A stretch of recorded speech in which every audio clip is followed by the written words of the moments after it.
I think a lot of first-time parents especially wonder when you should go to the hospital or when you should go to your birth center if you are currently pregnant. What are the signals that pregnant parents should look out for if they're giving birth? So I know that one common tactic is the 411 rule for Mhm, labor. mhm. But do you have any general tips for pregnant parents when they're looking to give birth?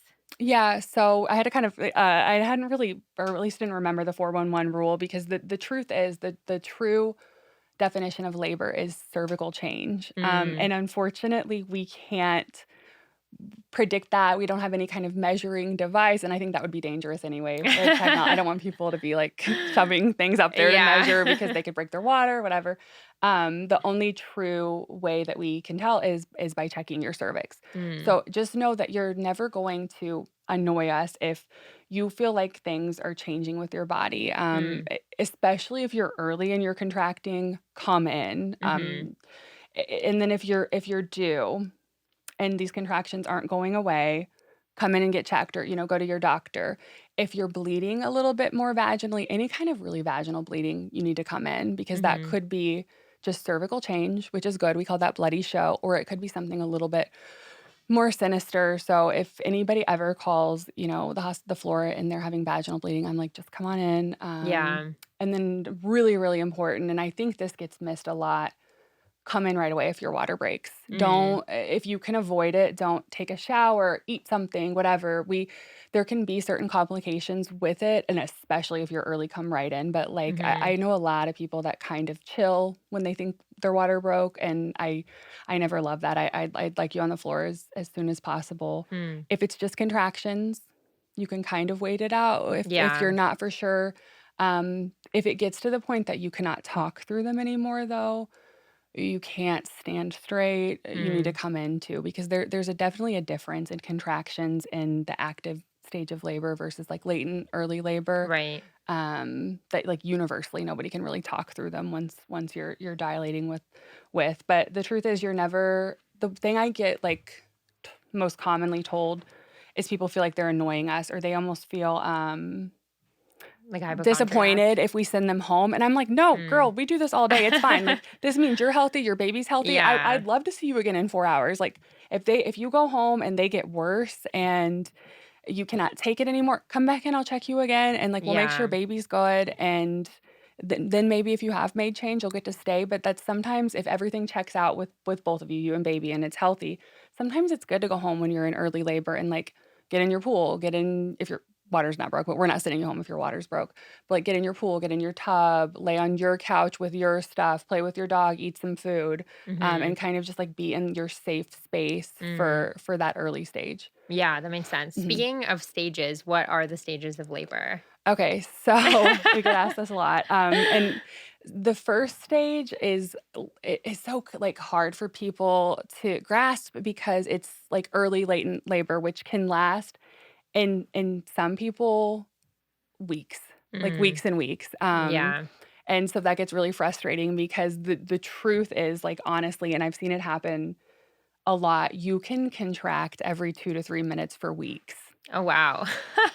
and not have cervical change. It's Oh, like, yeah, interesting. and it's not great, and I don't know the solution to it. Yeah. A lot of people, like, will triage them, and they'll be I'm trying to think of, like, a more of a common gestation that is just horrible.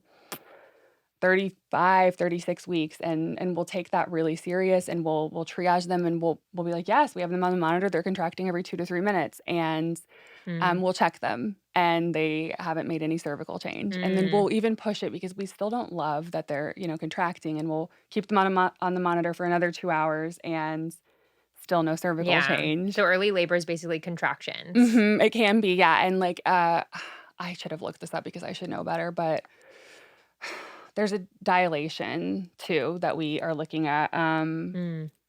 but once you start I'll take this part out, I can't even remember. Um, Once you start making cervical change though, we're, like, really looking at you, and it really depends on your provider too. because I've had them admit people at, like, 1 or 2 centimeters, but I've also had them send people home at 5 to 6 centimeters because we Mm. watch them for a few hours, and it's like a group decision too. Sometimes the patient wants to go home, but, I personally know people that have walked around at, like, 5 centimeters Wow. weeks. I worked with one actually that did. It's Wow. usually their, like, 2nd baby, but they were able to that's why I'm like, I don't know the exact definition because they're not in, like, the 2nd stage, which is, like, gonna be Yeah. pushing. Um, but they made it to 5. It gets very it's labor is a very gray area, it really is. That's what I'm Yeah. trying to like, we have certain definitions, but it's a decision that you have to make with your provider too, because the people that were contracting up and got to, like, 4 or 5 went home for a couple weeks and still didn't deliver, and then when they Yeah. came back in, it was a lot faster. Um so, yeah, that can last from between, like, an hour and weeks, and nobody knows. Mm. But then once you get into the 2nd stage, which is, like, active pushing up until delivery, that one's a little more, like, not as gray because we know that you have to be 10 centimeters typically to Mm. start pushing. We want baby to be low enough, and typically, the physician will give you there's not really a limit either because I had somebody push for 12 hours, but in that time, if we go over, like, 4 hours, usually the moms are really, really tired or Mm. the baby will start showing signs of distress, and that's when we need to kind of look into either using, like, a vacuum to assist delivery, or if you have, like, an older obstetrician, they may use forceps, but if Mm. the baby's showing any signs of distress or you just simply can't anymore, like, there's such a thing as maternal exhaustion, which, Yeah. like, makes sense to me. Some people that even push for 3 hours, I always tell them how, once again, proud I am of them because you're essentially holding your breath Mhm.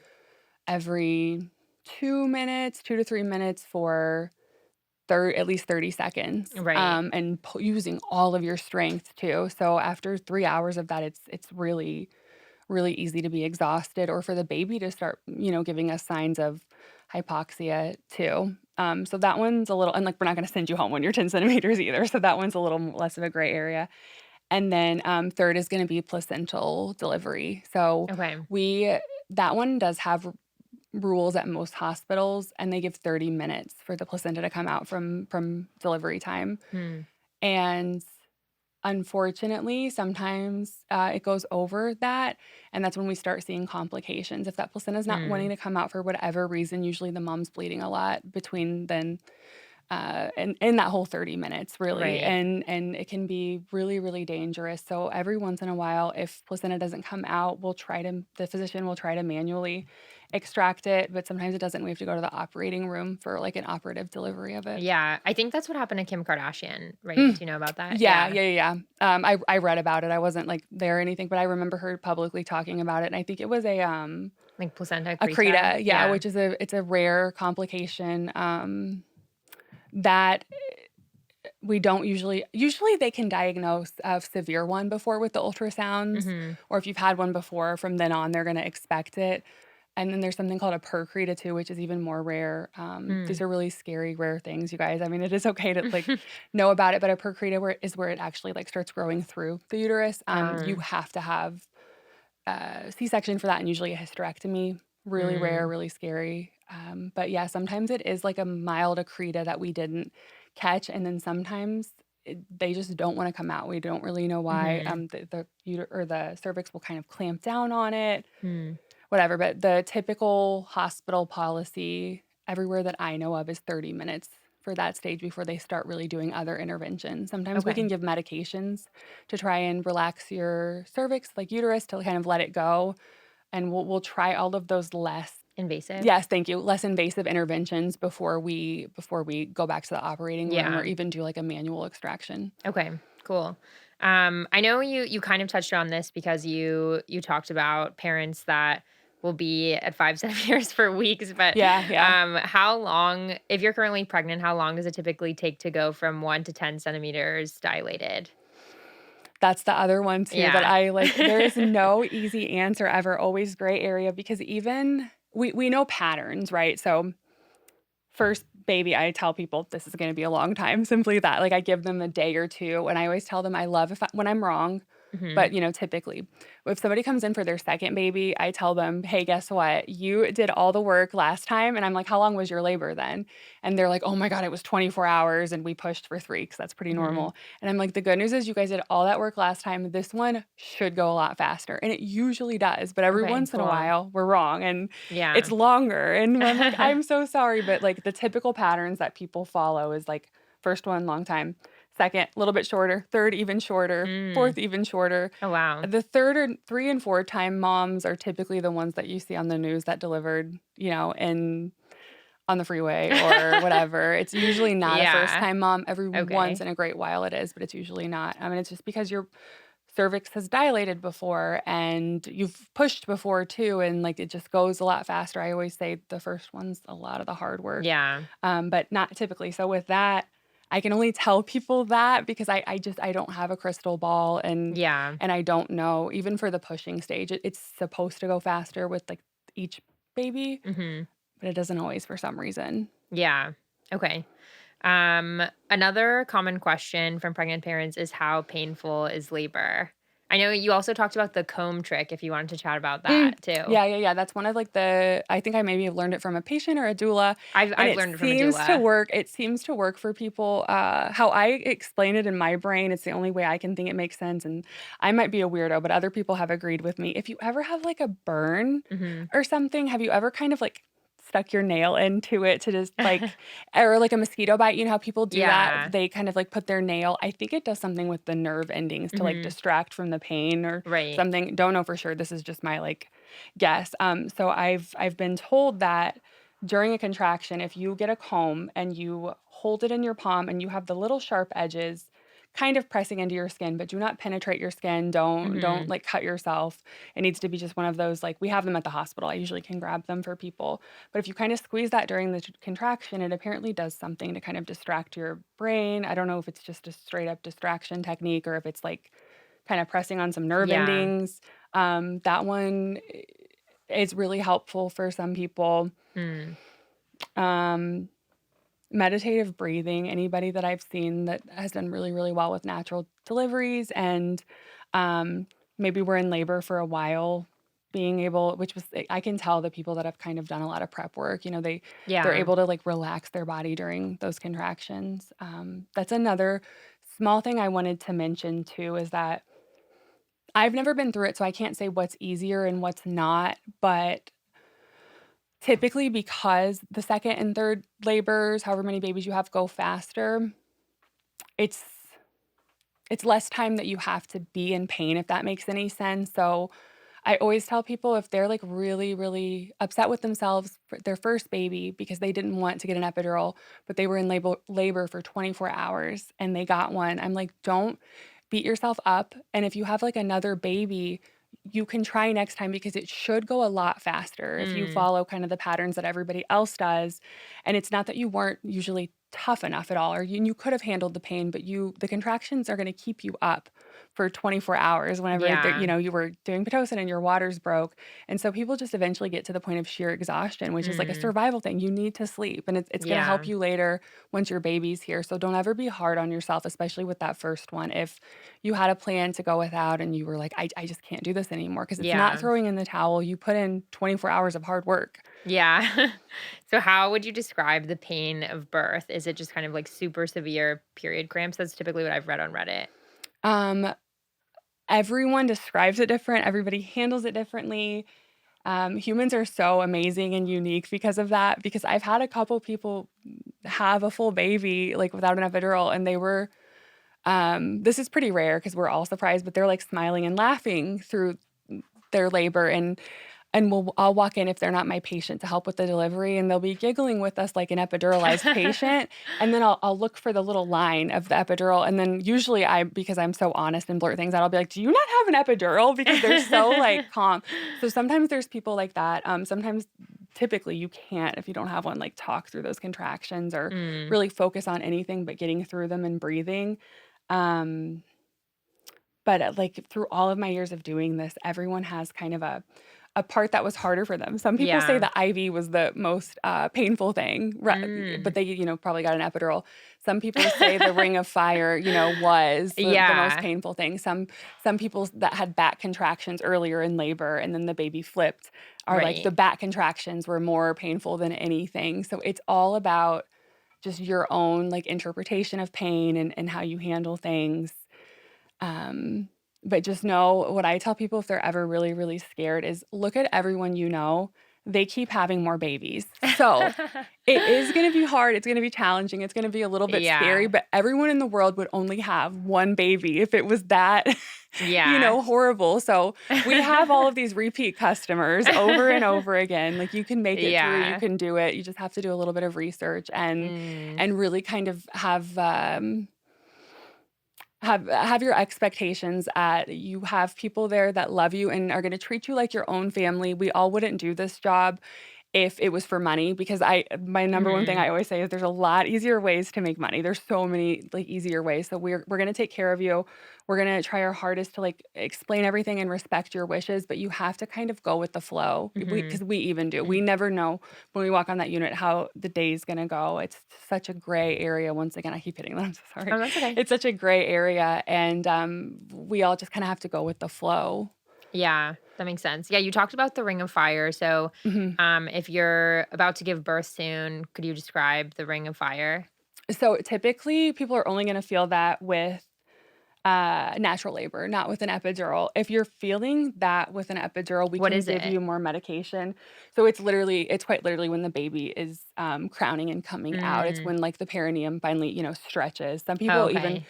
experience it more when, like, the baby's ears are starting to come out. So you're Mm. crowning, but then, like, you have the ears. It's really any type of, like, crowning when And it's you're just finally really, really delivering. painful? Yeah, it just, I guess, feels like a ring of fire, Yeah. which makes sense. I feel like this scares people when I use this word, but it's when you're gonna tear. Mhm. Even people that we say don't tear, even, like, 2nd or 3rd time moms, they actually do usually tear. They're just called micro tears. So Mm. it's not enough for really even the naked eye to see, and it's not actively bleeding, so we're not gonna put a stitch into something that's not actively bleeding, so Yeah. everyone kinda gets these micro tears, even third-time moms, and they kinda burn, but it's only for a second, and the coolest thing about, like, watching birth and helping with birth is that it's a universal experience that they're just like, "Whew," as soon as the baby's out, like, the pain's pretty much gone, and Yeah. then you have a few minutes later, hopefully, not 30, you have, a pretty, like, bad kind of cramp again, and you're pushing out the placenta, and that can be a Mm. little painful, nothing like the ring of fire, and then after that, it's usually, like, sweet relief. Okay, cool. Yeah, do you wanna describe the golden hour after birth? Oh, yeah, I love the golden hour. I love it. So a few years ago, this has happened since I've worked in L&D, we started a nationwide initiative to go baby friendly, which really promotes breastfeeding.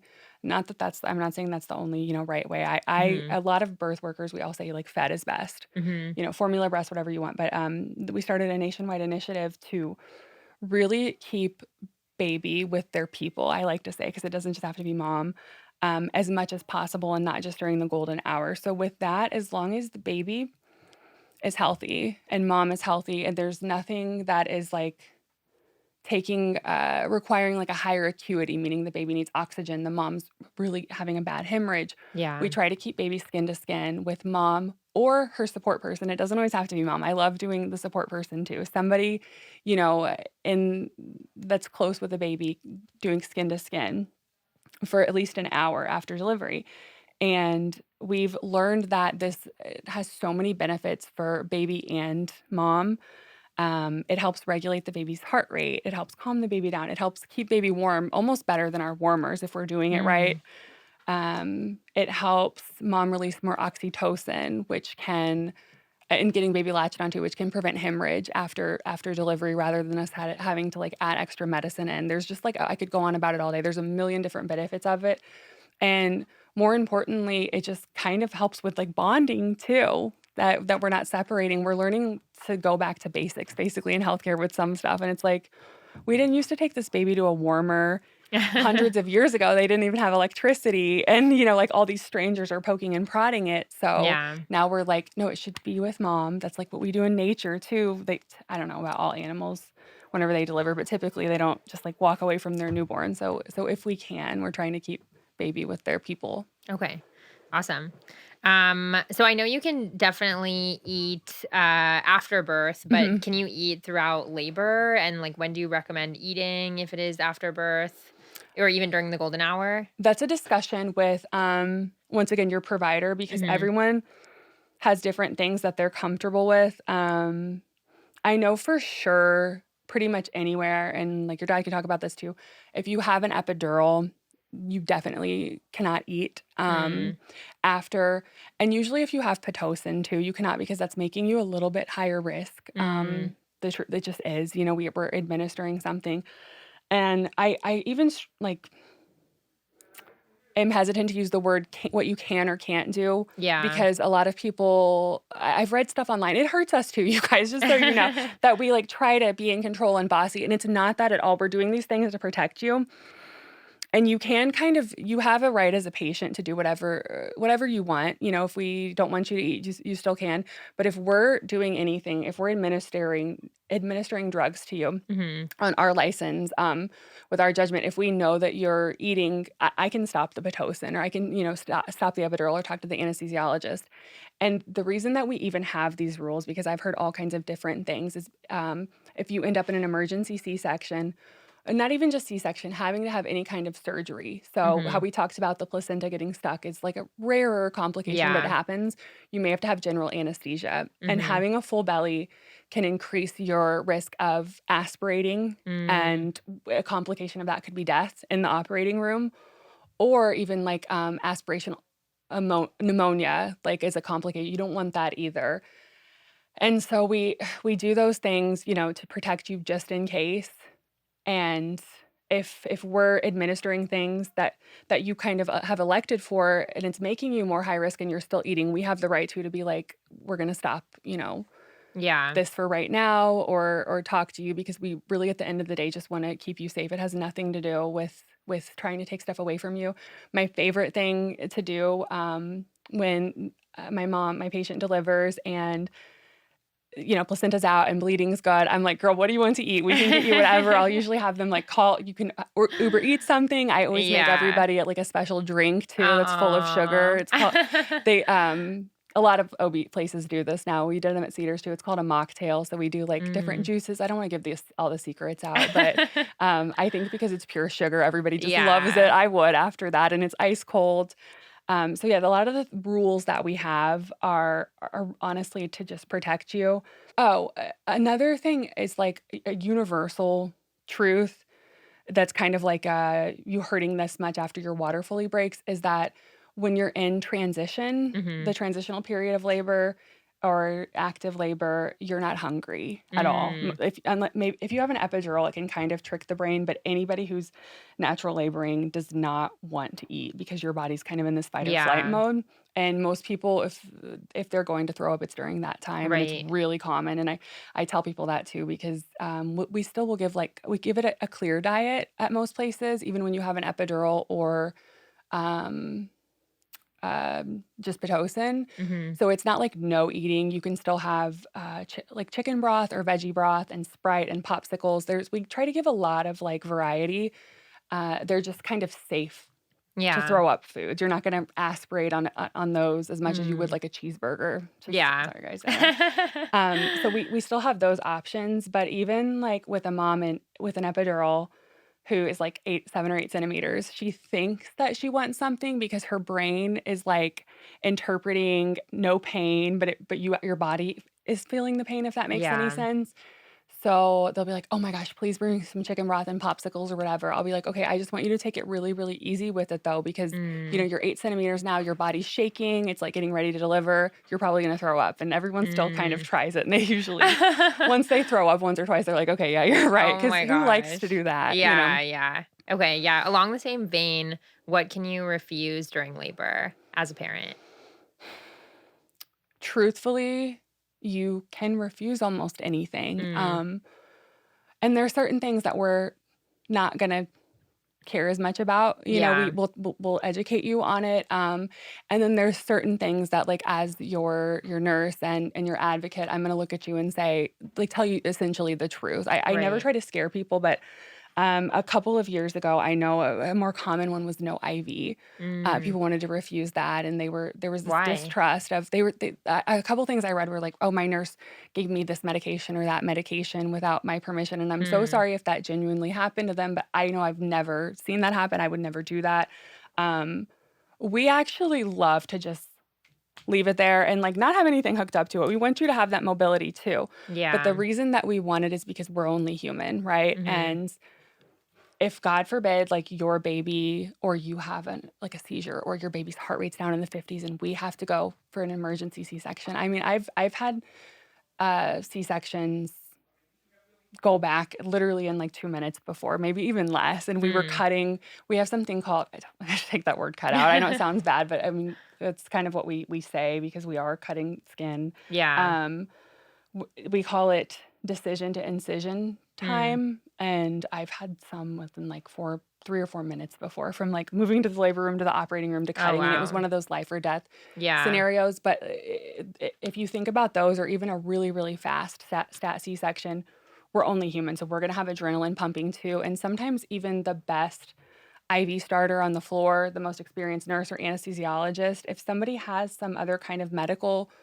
emergency going on, their vascular system may be really, really stressed out, I like to say, and, like, Mhm. their veins are non-existent, and they're blowing whenever we try to get it, and we have to have IV access to Mm. give you any kind of anesthesia if you need an emergency C-section Right. or just life-saving drugs for you or baby Yeah. too. So I always encourage people to just please rethink it. We can do it in a controlled setting. We can put it somewhere, try really hard to put it somewhere that doesn't bother you. I've even covered it up because people couldn't stand to look at it because we didn't have anything Mm. running through it, but I feel like that's so important if you're gonna be in the hospital, Yeah. I feel just like to that's just the have. case with, like, any hospitalization, Mhm. right? Just to Mhm. always have that hooked up. Mhm. Because Yeah. to me, it's like, it's people are in the hospital because they're asking us to be there in case there's an emergency and save Yeah. them or the baby. So if you're asking this of us, please just return, kind of the courtesy of this can save minutes, which can essentially save one of your lives, Yeah. and we're gonna try our hardest. Just always be upfront with us. I have really bad needle anxiety. Um, it really grosses me out to look at it, and we can usually troubleshoot. Mhm. If you tell me that you have one of the worst needle phobias, because of the pain, maybe we can do some numbing medication before. If you Right. just can't stand to look at medical stuff, I can put, like, really pretty pink wrapping around it. There's all kinds of Yeah. options. So the key is just to always be, really, really, like, have honest conversations with us, and we love that's what we do all day. We problem solve. So we love to find, like, a solution. Right. Okay, awesome. My last question around, labor specifically is, can you sleep during labor? I encourage it. I encourage it. Yeah. However, we kind of already discussed this a little bit earlier too. If you don't have an epidural, that may be really, really hard. Your body, unfortunately, will wake you up if you don't have an epidural Mhm. once you're in, like, active labor past 7 centimeters, maybe even before. And it always kind of breaks my heart to see as, like, I'm kind of an empath, and I know that they're wanting to do this, and I'm so proud of them. But you'll see some moms that have been going at this for a really long time in labor with no epidural where they're so exhausted that they fall asleep during a Aw. contraction, and for about 3 minutes in between, they'll literally be out cold, and then you'll see they lift their head up whenever it starts again because they're Aw. literally and, like, I'm like, "Okay, get your Yeah. 3-minute nap at a time, and hopefully we're done soon," and then they usually sleep afterwards if it's been Mm. going on for a long time. If you have an epidural, sleep away. I'm watching constantly. I'm keeping an eye on you and baby. I'll come in and we'll move positions in, like, an hour with the peanut ball or whatever. The more you kind Yeah. of sleep with the epidural, typically, the more your body's relaxed, and then you can just kinda wake up and have a baby. Okay, awesome. Yeah, I'm glad we chatted about an epidural because my last set of questions is around specifically birth with an epidural. Mhm. I think a lot of parents have questions around that. So does labor still hurt if you have an epidural? It can, but it's all about your perception. Like, once again, to Mm, kinda piggyback off of the troubleshooting, we love yeah. troubleshooting and helping you, idea. If you have an epidural, the anesthesiologist runs it at a pretty standard rate, for everyone. Sometimes if you're really short or really tall or whatever, they may tweak it a little bit, but it runs at a continuous rate every hour into your Mhm, back. Like, it runs for the whole hour, but, it's set at this through a little pump. That's not a one size fits all for every person, and it's not a one size fits all for every stage of your labor. So what we do is we have, a button that either you can press or the anesthesiologist, depending on the hospital, that gives you just a little bit of extra medication if you need it. mm, So say, we were running it and your first 5 hours of labor, it was fine. You were sleeping, you were laughing, and you tell me, "Michelle, I'm starting to feel," and you need to always, like, tell your nurse everything. We wanna know everything about you. You're never gonna mm. annoy us. So because we're critically thinking all of the time, and through our experiences, we know what's kind of going on with you. So when I have a patient that's been like, "This epidural is the best thing ever," and then 5 hours in, she's like, "Michelle, I have this left-sided pain. Kinda feels like my contraction's coming back, but it's not as bad." And I'm like, Mm, "Okay, tell me in like half an hour or an hour if it's worse. And if it keeps getting worse, we just need to hit the button and give you a little bit of extra. And that's usually enough coverage for that time." yeah. My point is like, don't suffer through, anything. Just tell us and we can troubleshoot it. Sometimes even the button stops working. Mm, And at that point, we'd call the anesthesiologist, and he or she can come in and give you maybe a different combination of medicine. Like, one of their important jobs, they have many, but is like to help you with pain relief. So they can usually troubleshoot something too if that epidural starts wearing off. yeah. Very, very rare, but it sometimes doesn't work, and we can replace it if we have to, which isn't fun for anybody, but if it's not working at all anymore, or it never worked is usually what happens, we can replace it and get you a working one, which is a little bit more Mm, rare, but it happens sometimes. yeah. Yeah, my dad always says his most important job as an anesthesiologist is to just be really involved with the chemistry of it. So, yeah, Mhm. he loves chemistry, so that's Yes, why he loves yeah. anesthesiology. And they are really the unsung heroes of the hospital too, because especially in labor and delivery, and I think ER too, we call them for so much more than pain relief. Like, they're kind of our saving grace. If I have a mom that is, getting really sick, really some kind of Mm, emergency, I'm like, "Anesthesia, I need you."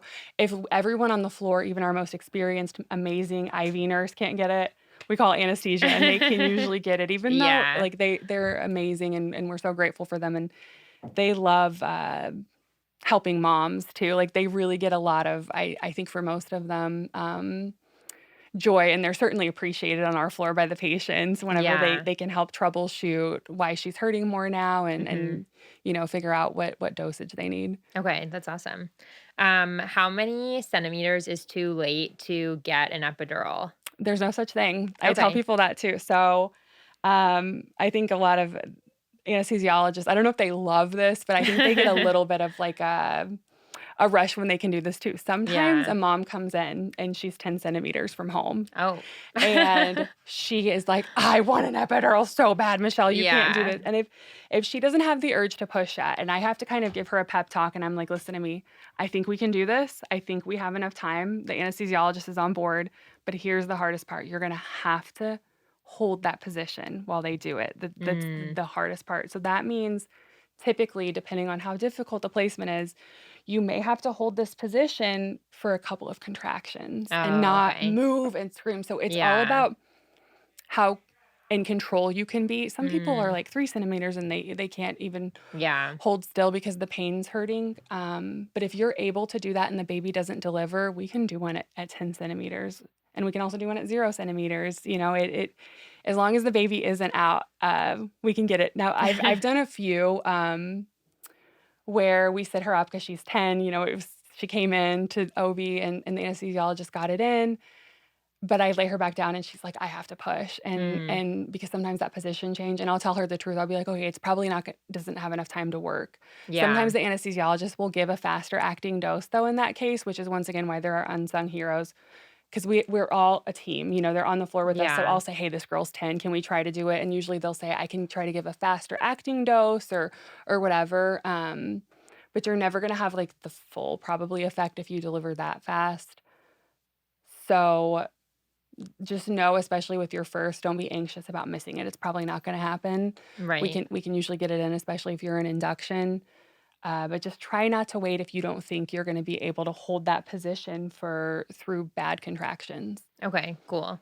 So if the epidural does work, but you do get it really late into birth, how Mhm. long does an epidural typically last, even after birth or even like throughout birth? Mm. Um, so it can last like if you're in labor for 3 days or 4 days and you got it, it can last that long. And like Oh, what because wow. it's like a mini version of an IV kind of. It's a Mhm. line Oh, so that's it's a threaded into continued your yeah, dose. so we just will change the bags out of the Right. medicine if they run out, and we'll keep running stuff through it.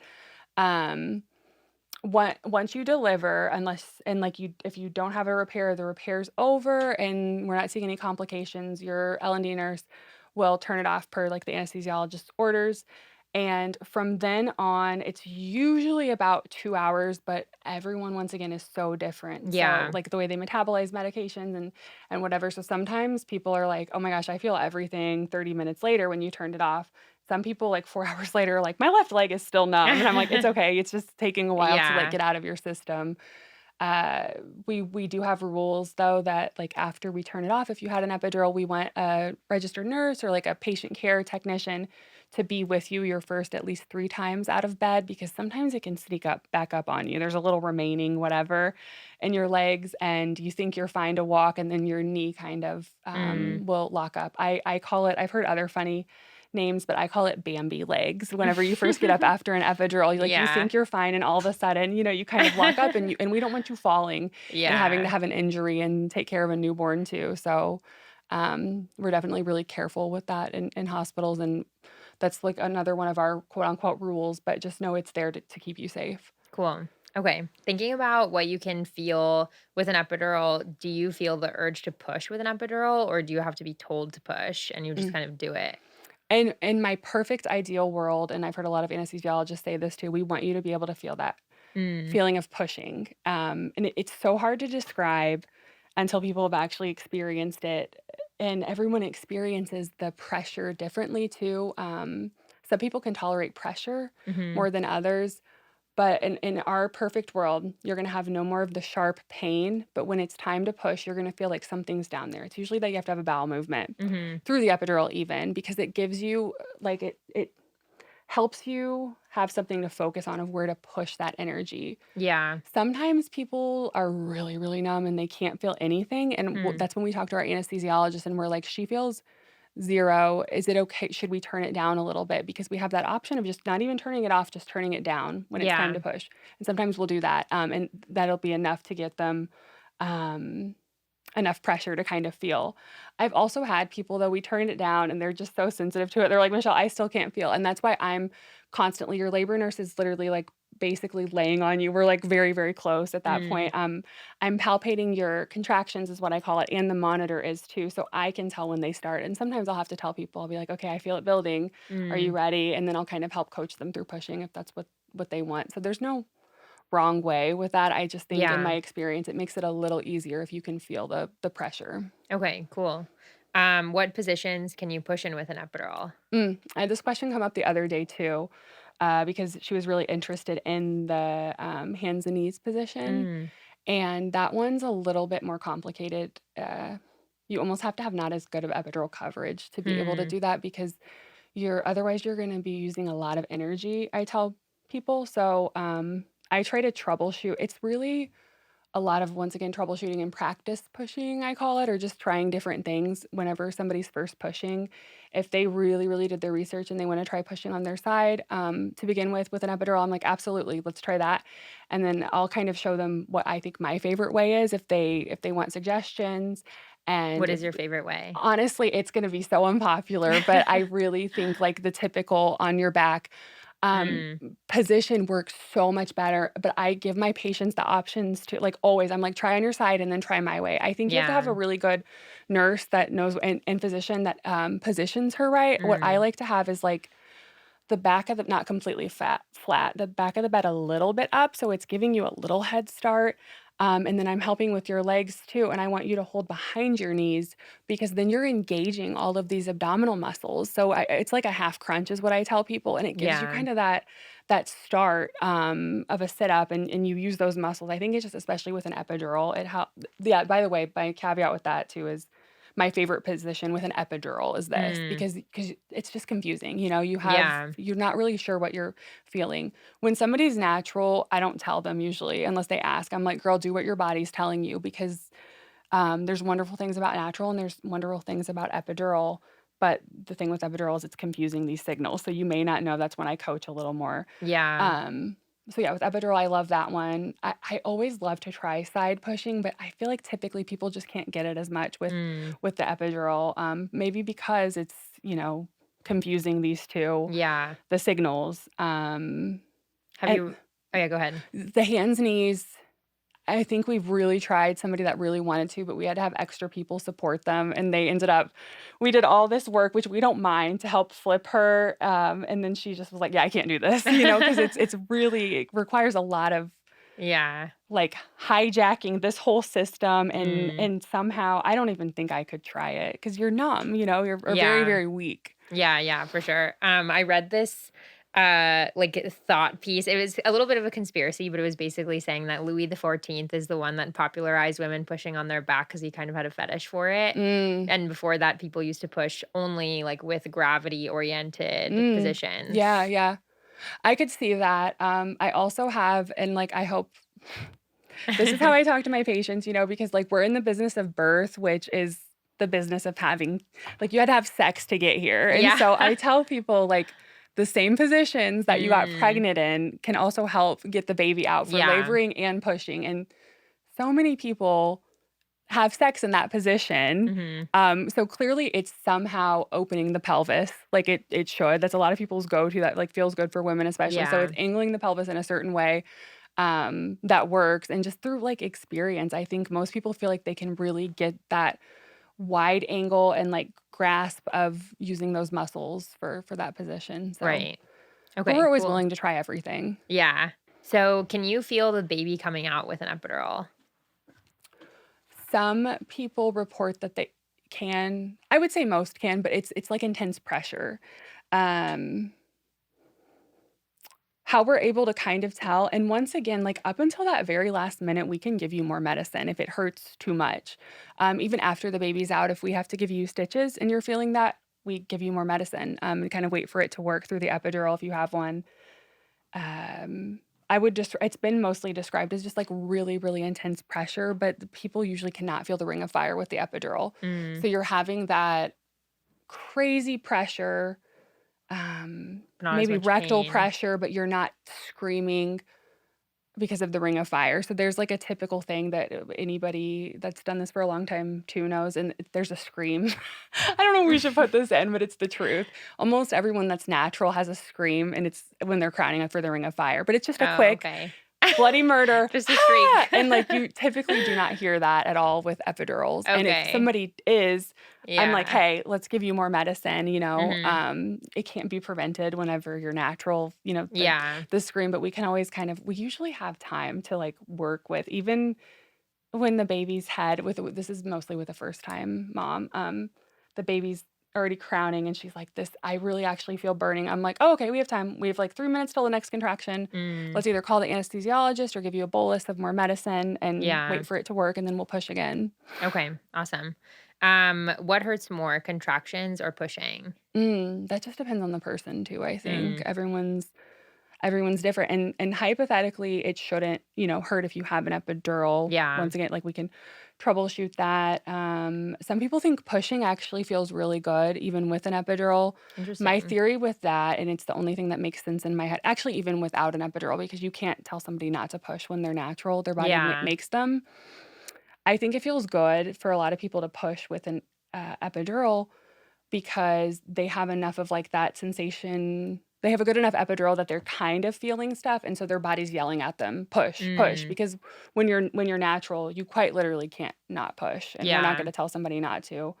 Um, I describe it as, like, telling somebody to, like, not have diarrhea. You can't to be Yeah. like, "Don't have diarrhea." So it's like a natural Yeah. response. So you can't be like, "Don't push." But with an epidural, it kind of confuses the brain, and so it's trying to yell at you to push, but you're like, "What? I'm just sleeping." Yeah. So when somebody gets really uncomfortable and they call me in there and they're like, "I don't know what it is, but I just like am Yeah. so," I'll be like, "Can I check you?" And they're like, "Yeah." And I'm like, "Oh, it's because your baby's head's right here. You need to push. Your body's Yeah. telling you to." And then we'll start pushing, and I always ask them, did that pressure or that weird feeling go away?" And they almost always say yes. They're like, "Yeah, I just needed to push, I guess, but I didn't know." Yeah.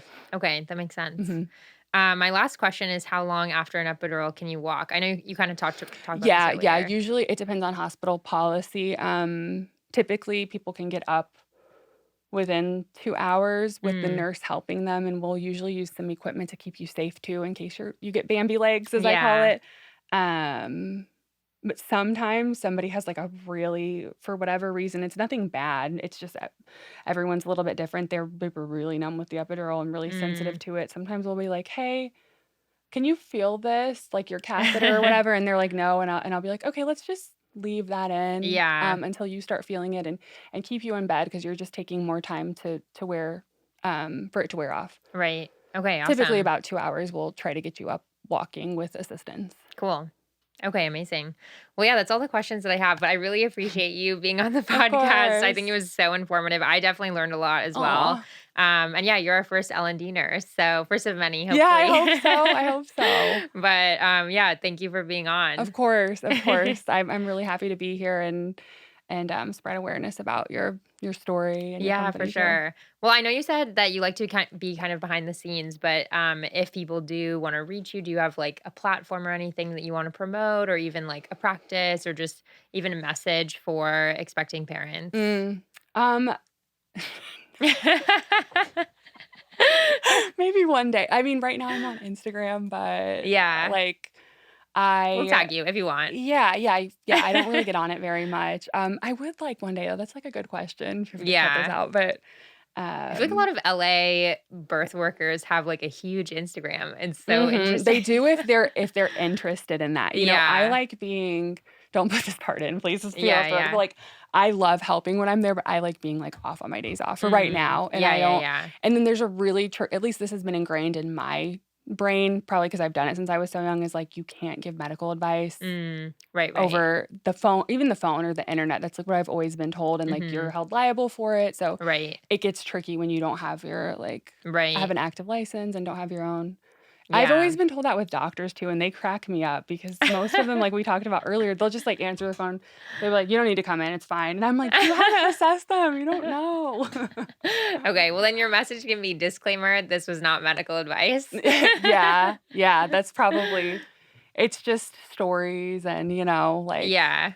I yeah, I don't know, but I do wanna, like, get into that. I haven't decided yet, that's why I wanted to come on today. I Yeah. wanna somehow Yeah, I'll send you all the shorts so you can, make a difference yeah. and, get into especially, like, the nursing shortage and then women's health. I hope we do you Mhm. think we touched on that pretty good? Like, Yeah. where people need to advocate for we need more funding. We Yeah, need yeah, more yeah. research. For sure.